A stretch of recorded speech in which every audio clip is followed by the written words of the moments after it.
Attachez votre ceinture pour une rencontre d'exception. Aujourd'hui, j'ai le plaisir de recevoir Nigel Bailly, pilote automobile qui repousse les limites du possible.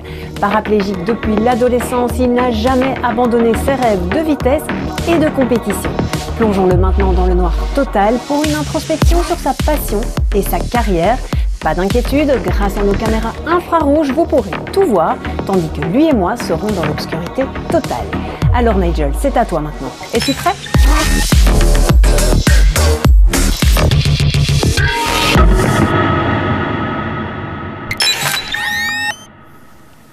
Alors Nigel, qu'est-ce que ça te fait justement de te retrouver pleinement dans le noir complet comme ça ? C'est assez surprenant, assez intimidant également, puisque on n'a vraiment pas l'habitude de se retrouver dans de telles conditions. Donc là, c'est nuit noire. C'est nuit noire. C'est quelque chose qui pourrait t'effrayer, ça, le noir complet ? Je dirais que je pense souvent à une personne que je connais très bien dans mon entourage qui est devenue aveugle à la suite d'un accident de voiture. Et j'avoue que ça doit vraiment pas être évident de se retrouver plongé dans le noir là sans pouvoir avoir une perspective de la vie qui nous entoure. Donc j'avoue que parfois je pense souvent à lui et je me dis qu'il a beaucoup de mérite de vivre sa vie qui est la sienne aujourd'hui telle qu'il la connaît. Comment il s'appelle ? Il s'appelle Kevin. Ah ben, on salue Kevin. Justement, ici, l'idée d'être plongé dans le noir, c'est aussi un petit peu pour se recentrer sur soi et en l'occurrence sur toi aujourd'hui. Donc ça va là. Ouais, non, c'est très bien. Après, ça permet aussi de vivre d'autres expériences. Et voilà, c'est peut-être aussi le début, et puis au fur et à mesure de l'interview, ça va être un peu différent, mais ouais, c'est toujours un peu plus intimidant quand on arrive dans un studio full black comme ça. Alors Nigel, justement pour commencer et se mettre bien, je vais te passer un verre, et tu vas pouvoir boire ce qu'il y a dedans, le goûter, le savourer si tu as envie. D'accord. Tu sens ? Ouais, je l'ai. Pas de complexité, il n'y a rien de difficile. Ouais, je vois ce que c'est. Peut-être juste nous décrire ce que tu bois. Je pense que c'est du Sprite, ouais. Effectivement, exact. Sans faire de publicité bien entendu, mais c'est du Sprite. C'est bien et bien du Sprite, donc c'est une boisson que j'apprécie particulièrement, hein, ouais. Même si par moment il est important de faire attention à ne pas boire trop sucré. Mais par moment c'est toujours agréable, surtout après avoir fait un effort physique, de boire un petit peu de Sprite. Ouais. Voilà. Ben voilà, ici on a une petite dose de sucre pour commencer l'interview. Alors justement, toi, les défis qui t'attendent ici cette année, tu restes donc sur de l'endurance, c'est ça ? Oui, donc cette année on reprend la voie de l'endurance. Ce sera aussi pour ma part un nouveau championnat dans lequel je vais évoluer. Ce seront des courses de 12 heures et 24 heures, championnat européen. Et puis, je pense que c'est après avoir passé une saison seul, à évoluer seul dans le Super Trofeo Lamborghini en 2024, pour moi c'est un retour avec un équipage mixte. Et donc je pense que ça va être sympathique et ça va être assez prometteur. Justement, ton année 2024 avec Lamborghini, c'est plutôt bien déroulé. C'était une bonne année pour toi ? Oui, je pense que ça a été l'une de mes années phares en tous les cas, parce que ça a été super intéressant. On a relevé un super défi dans tout le sens large, enfin dans tous les domaines. Ça a été vraiment positif. J'ai vraiment pris beaucoup de plaisir l'année passée. Maintenant, on sait que le sport automobile est un sport qui coûte beaucoup d'argent, donc il faut quand même se recentrer par moment. Et 2024, pour ma part, a été, je pense, l'une des années les plus prometteuses et les plus intéressantes de ma carrière jusqu'à présent. On peut aussi rappeler quand même revenir un petit peu dans le passé, mais voilà, les 24 heures de Spa-Francorchamps et puis Le Mans aussi ont été quand même des étapes importantes. Est-ce que tu veux un peu revenir sur ces courses-là et nous dire maintenant un petit peu tes impressions après ces années ? Alors, quand je refais un petit flashback en arrière, rien ne me prédestinait à en être là aujourd'hui, hein, clairement. Mon plus grand rêve était de participer aux 24 heures du Mans. J'ai visionné les 24 heures du Mans à travers ma télévision pendant des années, sans penser un jour pouvoir me retrouver sur la grille de départ, avec un projet un peu atypique. Et donc clairement, dans la foulée, les 24 heures de Spa en 2022, ça a été aussi une belle consécration pour ma part, et à bien des niveaux, pour prouver au monde extérieur que tout est possible. Mais ça reste pour moi deux éléments, ou deux participations phares de ma carrière, parce que dans la foulée, faire les 24 heures de Spa après les 24 heures du Mans, je pense qu'il y a peu de pilotes en situation de handicap qui peuvent revendiquer cela. Mais voilà, je pense que je suis le seul au monde à l'avoir fait, et c'est pour ma part une fierté, et une fierté aussi pour toutes les personnes qui m'ont entouré pendant toutes ces années, quoi. Oui, parce qu'il faut bien rappeler aussi que tu concours à côté de pilotes qui sont eux valides. C'est ça? Oui, tout à fait. Donc c'est des voitures qui sont adaptées et pour toi et pour eux? Oui, ce sont des systèmes hybrides qui sont adaptés à une voiture. Ça permet bien entendu de pouvoir évoluer avec un équipage mixte, valide et moins valide, et à savoir aussi que le sport automobile est le seul sport au monde où on peut avoir une telle mixité, que ce soit hommes, femmes, personnes en situation de handicap et pilotes valides. Donc voilà, ça permet une belle mixité, et ça permet aussi de valoriser en tous les cas une telle, des projets d'envergure avec de belles finalités. Donc c'est tout bénéfique pour la communauté, que ce soit hommes, femmes, personnes en situation de handicap et bien d'autres. Justement, pour toujours rester dans cette thématique, on va dire course, j'aimerais d'abord te faire écouter un petit extrait. Your hands up, you're rocking in my truck.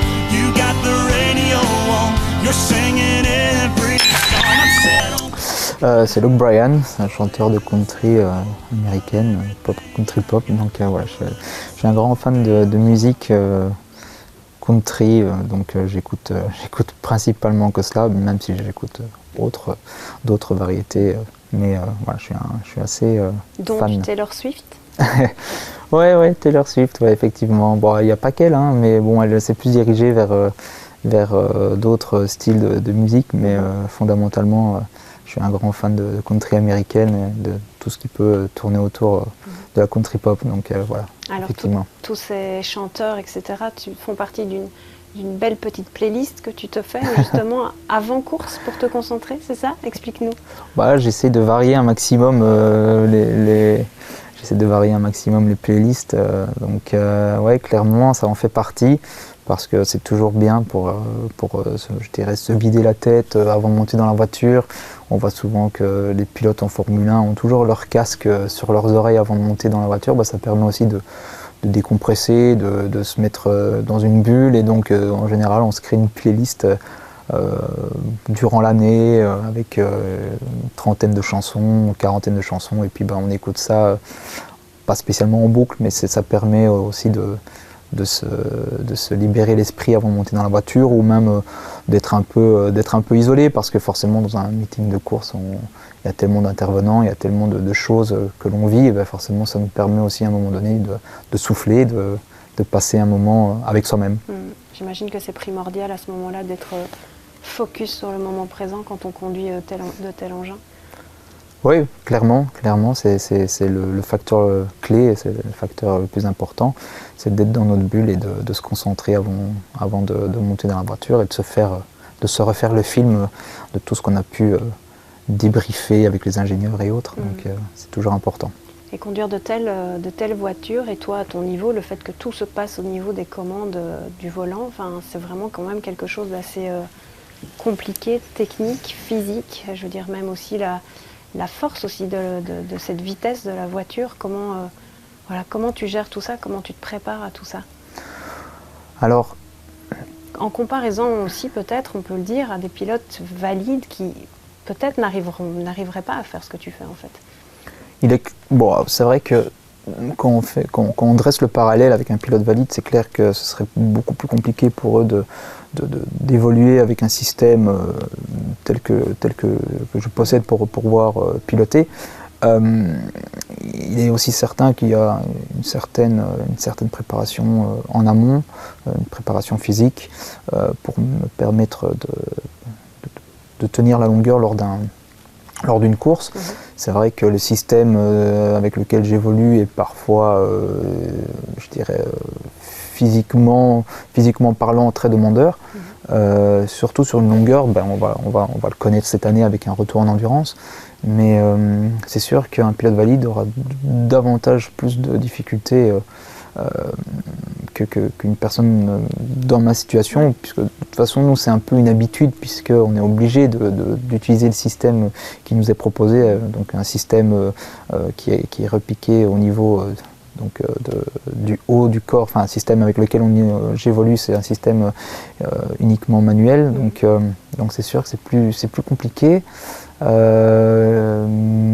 Après, il y a déjà eu des pilotes en situation, enfin pilotes valides qui ont testé mon système et qui me disaient waouh, je sais pas comment tu fais, mais parce que il y a des techniques évidemment qu'on doit développer au fur et à mesure que des pilotes valides n'auraient pas spécialement la faculté de développer. Ouais. Physiquement, ça veut dire que tu as des autres aptitudes à développer. Je pense peut-être au réflexe, à l'attention. Enfin, comment tu te prépares physiquement à ce genre de course?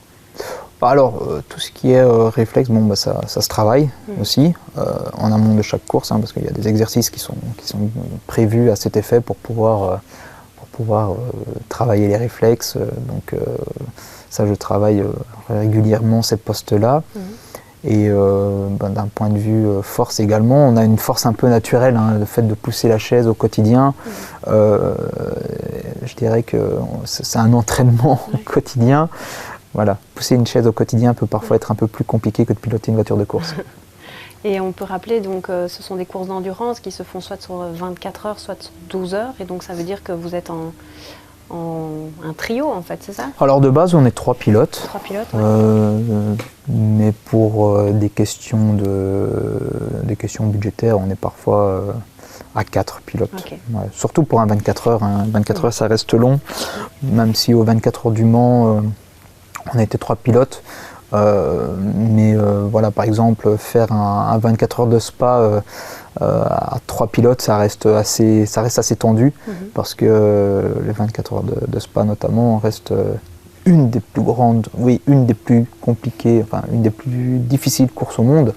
Donc forcément, si on n'est que 3, ça tire un peu dans les organismes. Donc 4, c'est un bon compromis. Alors maintenant, j'aimerais te faire écouter encore un autre petit extrait. Coucou mon Nige, ce qui nous représente, c'est une amitié de très longue date, mais il ne pouvait en être autrement en ayant la même date de naissance à 1 an d'intervalle. Mais ce qui me vient à l'esprit quand je pense à toi, c'est mauvais plan. La liste est longue entre le bowling pétanque au bout de la rue, les blagues téléphoniques, la bouteille de coca transformée en fusée avec les Mentos, le retour de Nivelles par les petits chemins après avoir mangé une dame blanche. Je pourrais encore en énumérer des tas, mais on va s'arrêter là. Que de bons moments partagés, encore dernièrement, lors de notre repas tous les 4. Aussi, Mathieu et moi tenions à te dire que tu seras un excellent papa-chat. Alors n'hésite plus, ton canapé survivra. Bisous. Ouais, effectivement, je vois très bien qui c'est. Ouais. Tu peux nous dire? Là, c'est Aurélie. On se connaît depuis toujours puisqu'on a grandi ensemble, on était voisins. Et c'est vrai que on en a vu, on a fait quelques bêtises en étant jeune, tout en étant gentil. C'était pas des bêtises, c'était juste pour s'amuser. Voilà, c'était assez bon enfant. Et puis on sait que je sais que j'ai des amis sur lesquels je peux compter, donc elle en fait partie. Donc toujours agréable, toujours chouette. Alors justement, ami d'enfance, on peut dire que toi, dans ton enfance, ça a commencé en fait par le motocross. À partir de quel âge tu t'es dit en fait j'ai envie de tester la moto? J'ai commencé à l'âge de 6 ans et demi, dans plus ou moins cet âge-là. C'est original quand même comme passe-temps, si jeune. Oui, mais c'est parce qu'il y avait une moto qui traînait dans le garage de mes parents, une petite 50 Italjet, et j'avais envie de m'essayer aux 2 roues. Et donc, on habitait justement en face d'un champ. Et donc, on avait été demander l'autorisation au fermier si je pouvais tenter de monter sur la moto et de rouler un petit peu dans son champ. Et il a dit ouais, pas de problème. Et donc, je pense que mes parents s'étaient dit j'espère qu'il va en être dégoûté, mais pas du tout en fait. J'étais rempli de boue de la tête aux pieds et donc voilà, la passion a commencé à ce moment-là. Et donc j'ai voulu continuer et par la suite, on sait ce qui est arrivé. Ouais. Accident à tes 14 ans, c'est ça? Ouais, tout à fait, ouais. Accident de motocross à l'âge de 14 ans. Et puis voilà, la vie a continué son cours et on grandit avec une faculté de résilience et on apprend les choses au fur et à mesure et on apprend à vivre et je dirais on apprend à revivre puisque c'est évidemment une vie qui change et il faut aller de l'avant. Comment à 14 ans on arrive à accepter en fait cette fatalité? Je me pose encore la question aujourd'hui. Je sais pas, honnêtement, je pense que ça s'est fait assez naturellement. Je pense que j'ai toujours été un peu plus mature que les personnes de mon âge. Donc forcément, j'ai analysé les choses un peu différemment. Et je l'ai pris, je dirais, du bon côté de la chose. J'ai continué à avancer. Et bon, c'est sûr que la vie n'a pas été un fleuve tranquille, mais toujours est-il que, voilà, forcément un entourage sain avec de bonnes personnes, etc. Donc ça aide aussi. Et puis, je dirais que les choses sont faites naturellement et j'ai avancé dans la vie comme il se devait, quoi. À une période en plus, 14 ans, on est en plein dans l'adolescence, dans les premiers amours, etc. Est-ce que tout ça, ça a quand même été... comment ça s'est passé de ton côté par rapport à tout ça? C'est l'importance aussi de l'entourage, de la revalidation, de... Oui, après... Ton caractère, tu disais aussi? Oui, je pense que mon caractère a fait peser, je dirais, la balance du bon côté des choses. Maintenant, j'ai une scolarité traditionnelle. J'ai eu une école qui m'a accueilli les bras ouverts, qui a fait en sorte d'adapter les locaux comme il se devait, donc vraiment rien à dire à ce niveau-là. Mais clairement, l'entourage social fait beaucoup dans tout type de situation et clairement, ça aide à avancer. Pour autant, tu ne t'es pas dit stop, j'arrête la vitesse, j'arrête les sensations fortes. Non, ça c'est clair. Tu peux un peu nous réexpliquer qu'est-ce qui s'est passé après l'accident en fait et ta continuité par rapport au sport automobile? Alors, étant donné que le 2 roues pour moi c'était un peu compliqué, je m'étais donné... je m'étais dit pourquoi pas tenter le 4 roues et donc le karting était pour moi une chose possible parce que forcément à 14 ans le sport automobile j'y pensais pas du tout. Le karting était accessible à mon handicap et donc on a commencé à regarder un petit peu quelles étaient les faisabilités pour commencer à faire du karting et ça s'est concrétisé donc c'était je crois 2 mois et demi après mon accident donc c'était relativement tôt. Eh bien, je me retrouvais au volant d'un kart. Et adapté déjà adapté, effectivement, adapté. Et c'était une chouette reconversion, quoi. Bon, après, j'avais aucune prétention, j'avais aucune vue sur ce qui était possible de faire. Donc c'était vraiment un passe-temps, un loisir. Clairement, c'était un passe-temps, un loisir. Et pour moi, c'était très bien comme ça. Nigel, je voudrais te passer un petit bol. Ok. Et dedans, tu peux goûter, c'est pour manger. Ok, attends, tu sens le bol? C'est bon, tu prends tout? Ouais. Voilà. Tu peux en manger autant que tu veux, tout est pour toi. Et tu peux nous expliquer ce que c'est. D'accord, je vois ce que c'est. Je vais pas tout manger. Tu peux reprendre, il y a une petite table. Je pense que je suis sur le verre. Ouais, voilà, c'est bon, c'est tout bon. Ouais. Alors, tu peux peut-être nous expliquer ce que c'est? Ce sont des Maltesers. Ouais. Et ouais. J'ai une petite habitude peut-être une sale habitude depuis bien longtemps. Lorsque je prends la route pour un plus long trajet, pour un déplacement en week-end de course ou que sais-je, quand je suis en voiture, eh bien, c'est de me prendre un paquet de Malteser, le Family Pack, le gros bazar. En fait, je mange tout en roulant. Et voilà, c'est pas très sain, encore une fois, je sais. Mais bon, quand on sait que lorsque on a un meeting de course où ça roule beaucoup, entre 3 et 4 heures de roulage, on perd facilement 3-4 kilos. Donc beaucoup d'eau, on perd beaucoup d'eau. Ouais. Beaucoup de sels minéraux aussi. Donc, on va dire que tu as besoin de sucre aussi. Oui, j'ai besoin de sucre. Mais clairement. Ouais. Donc c'est du sucre positif. Mais voilà, là c'est plus, je dirais, une fâcheuse tendance d'avoir ce petit paquet à mes côtés pour grignoter durant le trajet. Et pourquoi les Maltesers, ça vient d'où? Alors ça vient d'un déplacement que j'avais fait avec une personne qui m'est chère, qui s'appelait Luc Jurion, qui est malheureusement décédé il y a de cela quelques années. Je crois que c'était en 2006, nous allions voir le championnat du monde de motocross. Et on s'était arrêté à une pompe à essence et Luc m'avait pris un paquet de Malteser. Et comme j'étais très proche de lui, très proche de Luc, il m'a fait découvrir, ça a été mon premier sponsor aussi, c'est lui qui m'avait payé mon kart à l'époque.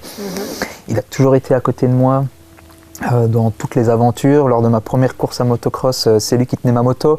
Donc voilà. Il est là depuis le début. Oui, il est là depuis le début. Ça a été une personne qui a toujours tout fait pour moi.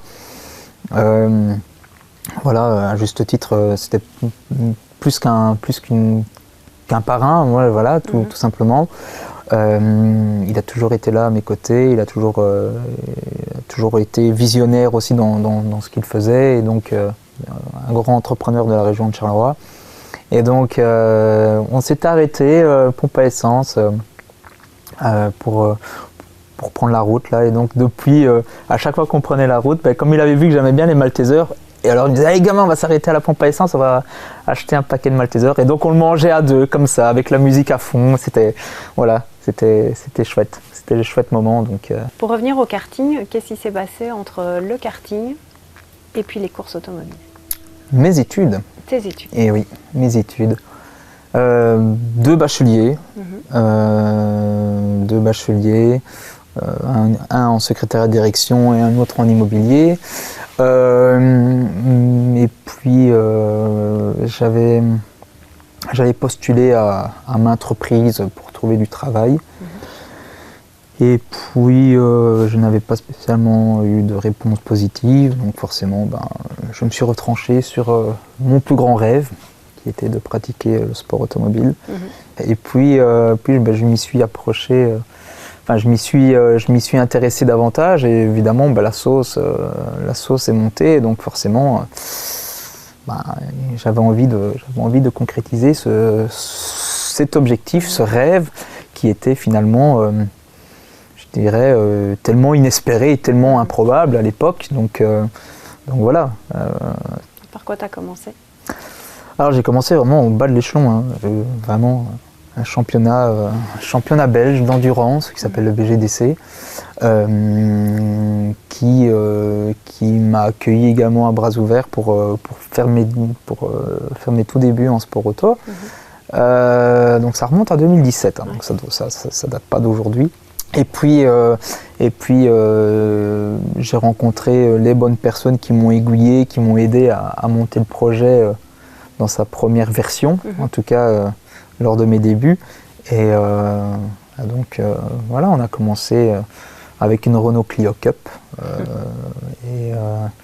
et c'était les tout débuts de ma carrière, et c'était agréable, puisque au final, première course que nous avions faite, on était deux pilotes, déjà à l'époque c'était avec un pilote valide. On fait podium de classe, on terminait deuxième. On est fini 14e au général sur 60. Pour une première course, c'était assez sympathique. C'était une course de 400 minutes. C'était le SPA 400. Et c'était 6h40 de course, mais c'était vraiment tout le début. C'était ma toute première course, donc jamais j'aurais pensé aller plus haut et gravir les échelons du sport automobile. Comment, après un tel accident de motocross qui te prive de tes jambes, tu pourrais te dire, c'est pas grave, la vitesse, j'y retourne, les yeux fermés presque, sans avoir cette peur, quoi. Je dirais qu'à l'époque, à l'âge de 14 ans, il y avait aussi un peu le côté de l'insouciance. On ne s'en rend pas spécialement compte. Bien sûr qu'il y a toujours des risques liés au sport moteur.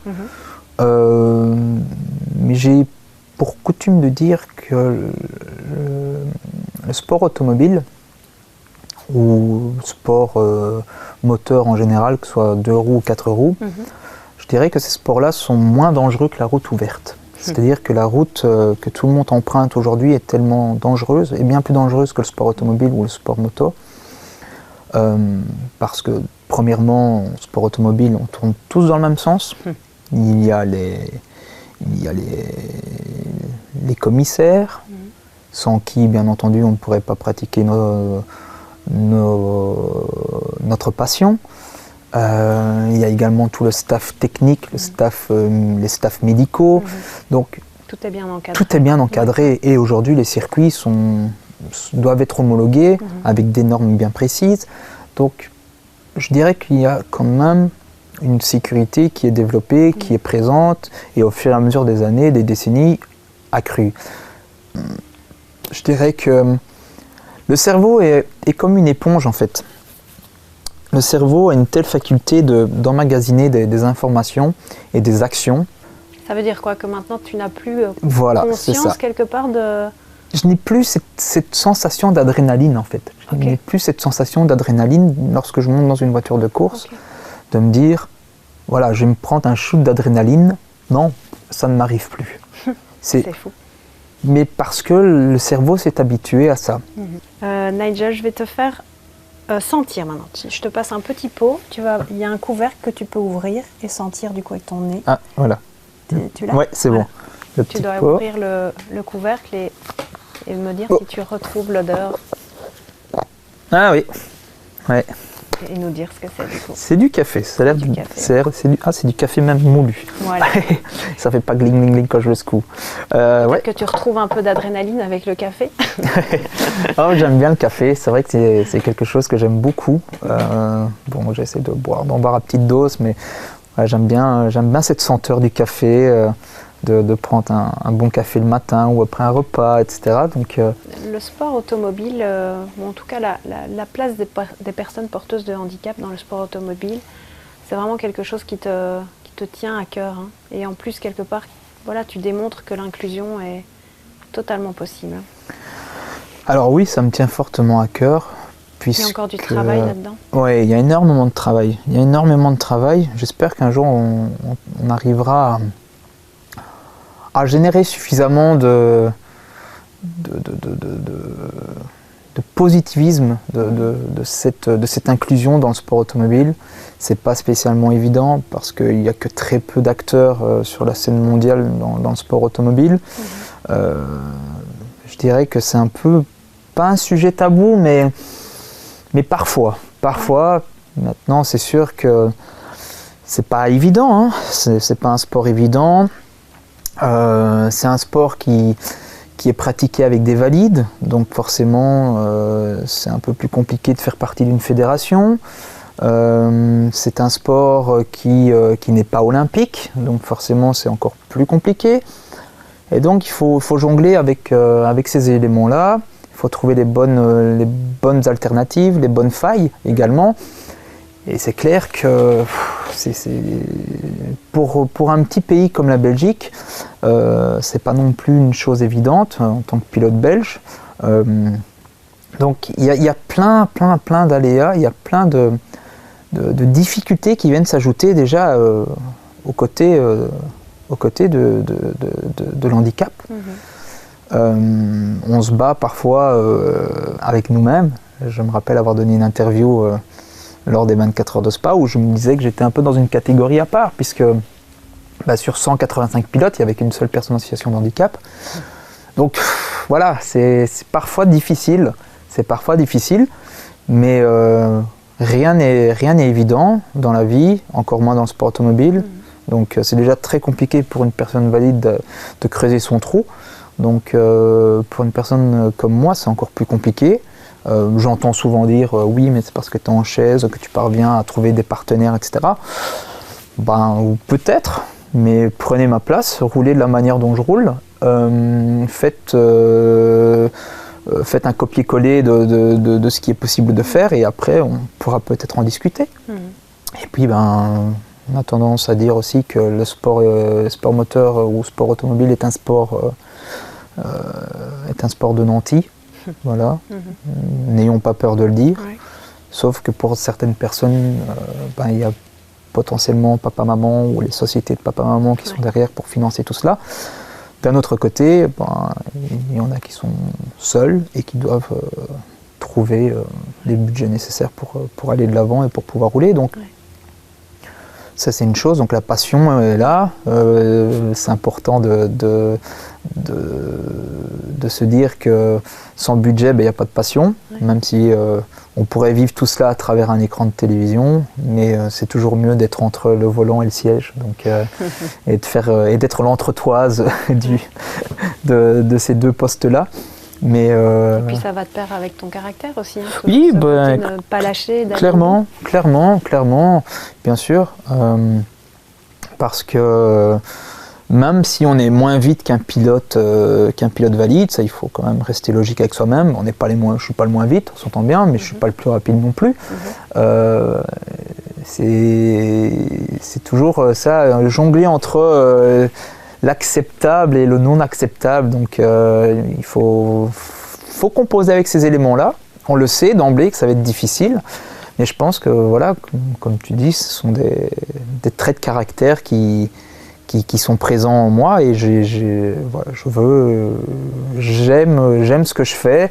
Je veux prouver également qu'on a notre place pour justement attiser, je dirais, certaines convoitises pour d'autres pilotes en situation de handicap, de se dire et de susciter des vocations et de dire si lui il y arrive, pourquoi moi je n'y arriverai pas? Je suis parti de rien, je suis vraiment parti de rien, j'avais 0 partenaire, j'avais 0 euro, j'avais rien pour pouvoir me lancer. Et pourquoi moi j'y suis parvenu? Je pense que c'est tout simplement parce qu'il y avait une certaine résilience en moi et que forcément si je peux y parvenir, d'autres peuvent le faire. Il n'y a aucun doute, en la matière, il faut juste le vouloir et travailler, bien entendu. Sans travail, on ne parvient pas à monter des choses et à créer des choses. Et cette résilience, justement, comment tu as réussi à y parvenir? Quid? Je sais pas. Je pense que ça fait partie de moi. Je sais pas. Honnêtement, j'ai pas l'information. Oui, le travail, je pense quand on aime quelque chose, qu'on a une passion pour quelque chose, la résilience s'installe automatiquement, je pense, en tous les cas. Je pense, fondamentalement, je pense que c'est la clé, c'est la passion. La clé de la réussite, c'est la passion. Si on est dévoué à 100% ou à 110% dans ce qu'on fait, dans ce qu'on aime, clairement, ça coule de source. Je pense qu'à un moment donné, ça s'installe automatiquement. Ouais. Alors justement, pour rester dans le côté passion, là, je vais te demander de toucher quelque chose, mais alors ça va peut-être être un défi dans le noir, reconnaître ce que c'est. Alors c'est dans un petit sachet et l'objet que tu dois découvrir est à l'intérieur de ce sachet. Est-ce que tu sens l'ouverture? Ah, je dois... Ok. Oh, bonne chance. C'est une voiture, tout d'abord. C'est une voiture, voilà. Alors, est-ce que tu vas retrouver ne fût-ce que la marque, le modèle, on ne va pas pousser jusque-là, parce que moi-même, je n'ai pas retenu. Mais si tu sais me dire la marque, lame avant, il y a un aileron. C'est une américaine. Ok. Que tu aimes, je crois. Ouais, ça va, j'ai Ford Mustang. Oui. Ouais, voilà. Et Ford Mustang, c'est une marque que tu... Bah oui, parce que... voiture que tu aimes? Ah bah clairement, parce que ça a été, malgré tout, je dirais que ça a été, quand je disais tout à l'heure que j'avais commencé je redépose la voiture, voilà. Quand je disais tout à l'heure que j'avais commencé par prendre part à certains track days, c'était avec ma voiture, avec ma Ford Mustang que j'avais à l'époque, que j'ai toujours d'ailleurs, mais qui ne roule plus parce que je tiens à la garder de belle façon. Donc je tiens à la garder clean. Et donc ça a été pour moi mes tout débuts en 2015, je pense. 2015, plus ou moins 2015, ouais, ça doit être ça. Donc j'ai commencé par des track days, à m'amuser sur circuit avec ma voiture. Et donc c'était assez peu commun de retrouver une Ford Mustang sur les circuits avec évidemment des voitures qu'on peut connaître, des Porsche, des Ferrari, etc. Mais elle faisait un bruit d'enfer, donc voilà, c'était chouette, c'était assez sympathique de faire mes tout débuts, tout début de, je dirais, c'était la genèse de ce que je suis devenu aujourd'hui. C'était mes premiers pas avec ma Ford Mustang sur circuit, quoi. Et pourquoi cette marque-là ? Parce que je suis un grand fervent des voitures américaines, l'histoire qu'il y a également derrière. On citera toujours les 3 voitures les plus iconiques, les 3 marques ou les 3 modèles les plus iconiques de l'automobile en général, c'est la 911, la Ford Mustang et la Coccinelle. Donc voilà, et puis parce que je trouve qu'elles ont un look, elles ont une histoire aussi qui est incroyable, aussi Ford a une histoire incroyable avec les 24 heures du Mans, donc voilà, et puis j'adore les États-Unis aussi. Pour moi, c'est un pays où tout est possible en fait, tout est possible, et je pense que beaucoup d'Américains ont une résilience en eux, et donc voilà, c'est aussi ça. Ils sont passionnés, ils sont aussi des grands fans de sport automobile et de l'automobile dans le sens large du terme, pardon. Donc voilà, c'est un peu lié encore une fois. Pour rester justement dans cette thématique-là, j'aimerais bien te faire écouter un autre extrait maintenant. Nigel Bailly. J'aimerais tout d'abord dire qu'il est comme mon petit frère. Depuis que je le connais, je peux dire que je l'ai vu grandir. Je le connais depuis plus que 15 ans. J'ai même perdu le compte. J'ai toujours admiré son esprit. Il peut voler n'importe où. J'admire sa force, son niveau de persévérance, sa volonté, un vrai combattant qui a pu surpasser peu à peu des obstacles. Il a vraiment réussi en dépit des difficultés de la vie. Il est sans doute un entrepreneur. Il connaît son corps. Il a su travailler et renforcer la part de son corps qui lui permettrait de rentrer et sortir d'une voiture aussi rapide comme il le fait, dans des courses où il n'y a pas de temps à en perdre. Il est conscient de qu'il faut soigner son corps et son esprit. Ses armes et ses abdos sont sa force. Il a un grand sens de l'humour. Il est vraiment un amoureux, si je peux le dire comme ça, de moteurs. Un vrai obsédé par les bruits de moteurs de voiture. Je me souviens encore quand on allait dans ma voiture avec les fenêtres fermées. Et dès qu'il écoutait un bruit de moteur de voiture, il devinait quelle voiture était. Il abaissait la fenêtre et confirmait que c'était la voiture qu'il pensait. Trop marrant. Nigel est une personne vraiment formidable, à qui j'aime beaucoup et j'admire le plus. Je t'aime beaucoup. C'est Johanna, c'est mon amie qui vit à Miami. Alors pour la petite histoire, en 2007, donc on s'est rencontrés en 2007, donc ça fera 20 ans, dans un peu moins de 2 ans qu'on se connaît. Johanna a été directrice d'un hôtel à Miami pendant des années. Elle a travaillé pour la chaîne hôtelière Riu et pendant des années elle a été directrice de l'hôtel là-bas. Et pour la petite particularité, pour la petite histoire, je l'ai rencontrée à l'époque, puisque j'avais fait un séjour aux États-Unis déjà en 2007 pour un traitement qui me permettait de tenter de récupérer quelques facultés physiques. au niveau musculaire et neuromusculaire. Et donc on avait décidé de séjourner dans un hôtel qui était basé dans le centre de Miami. Et donc on est arrivé là avec ma maman, on ne connaissait pas grand chose et on était un peu déboussolés.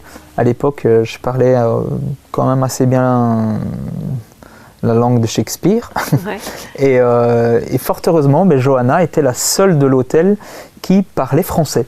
Et donc on s'est senti un peu soulagé de se dire, voilà, on a quand même un point de contact qui parle français. Et en fait, ça a matché directement. Donc voilà, et ça fait maintenant presque 20 ans qu'on ne s'est jamais quitté, qu'elle fait partie de mon cercle très très proche. C'est chouette de pouvoir l'entendre également.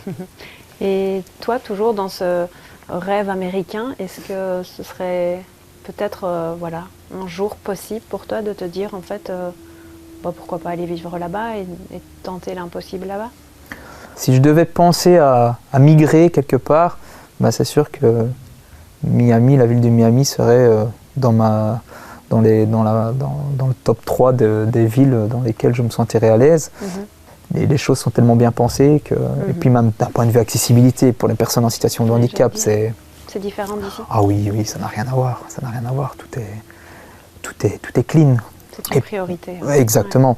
Il n'y a pas un trottoir sans une rampe ou des dalles de protubérance pour des personnes malvoyantes et des choses ainsi. Donc, ça aussi, au quotidien, chez nous, c'est un parcours. Oui, c'est un parcours, c'est un véritable parcours du combattant. Nigel, on arrive tout doucement à la fin de l'émission, mais avant ça, je voulais te faire encore goûter une petite chose. D'accord. Pour terminer sur une petite note fraîche. Donc là, c'est un bol que je te tends. D'accord. Tu peux prendre ton bol si tu veux. Ouais, ok. Et tu peux goûter. D'accord. C'est goûter. Sortir, goûter. Voilà, manger, tout ce que tu veux. Ah ça a dû te coûter cher, ça, en cette période. Non. Non. Ça va toute l'année maintenant. Ce sont des framboises. Attends, parce que j'essaie de trouver la table, parce que là, ça commence à être rempli. Là. Rempli. Voilà, je crois que c'est posé. Voilà. Écoute, en sécurité. C'est pour terminer sur une petite note de fraîcheur. Toi, tu fais bien. Hein, t'aimes bien les framboises? Ouais, j'adore les framboises. C'est particulièrement mon fruit préféré. Donc, en plus, c'est un fruit qui se mange facilement. On ne s'en met pas partout, ça goûte pas. C'est chouette. Voilà. Ouais. Voilà, un fruit frais, un peu d'été pour te souhaiter le meilleur, en tout cas pour l'année qui vient et les futurs.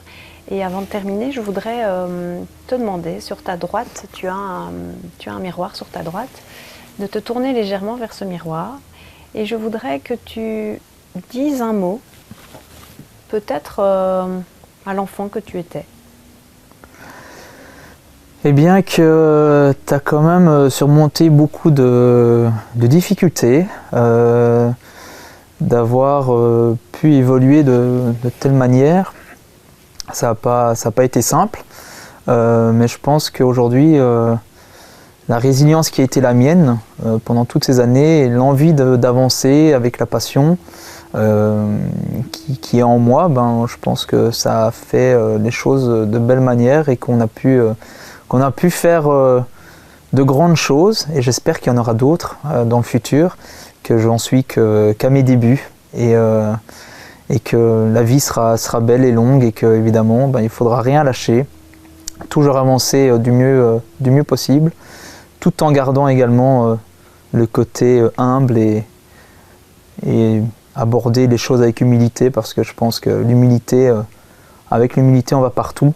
Avec la prétention et un côté hautain, on s'attire que de mauvaises ondes. Donc l'humilité, aujourd'hui, je pense, est quelque chose de très important dans la vie au quotidien, et aussi d'être à l'écoute des gens, d'avancer avec des gens qui ont la même vision que la mienne, tout simplement. Merci Nigel. Merci à vous. Beaucoup. On va terminer sur le dernier sens qu'on n'a pas encore exploité, c'est celui de la vue. Donc on va terminer par une petite photo. D'accord. Attention aux yeux, parce que le flash va faire mal. On va essayer comme ça. Tu viens près de moi? Ouais, je suis là. On a un peu de lumière maintenant. Attends, on va essayer. 1, 2, 3.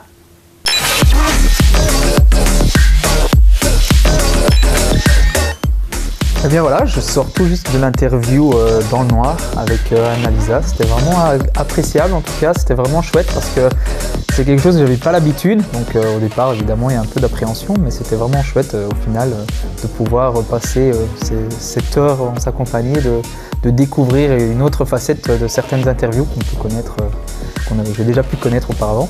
Donc je vous dis à très bientôt sur les antennes de Télésambre.